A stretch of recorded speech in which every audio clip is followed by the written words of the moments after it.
modèles, etc. C'est vrai. C'est vrai que moi, je trouve qu'il manque de modèles atypiques, je dirais, à Montréal. Atypiques dans quel sens? Dans le sens que, tu sais, on voit des gens qui sont en belle veste, cravate, puis on nous dit qu'ils ont réussi, tout ça, puis c'est bien.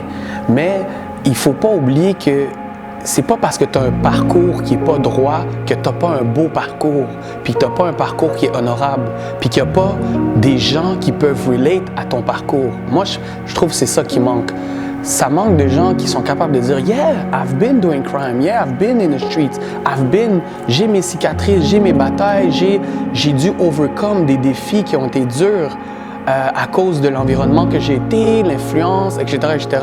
Mais aujourd'hui, regarde, je suis un père de famille, je suis un entrepreneur, il y a des gens qui font des programmes. Donc, je trouve il y a un petit problème on veut que nos modèles, je trouve, la société, le gouvernement, les organisations, les nananas, il faut toujours que les modèles de réussite soient genre blanc comme neige, si je peux utiliser l'expression.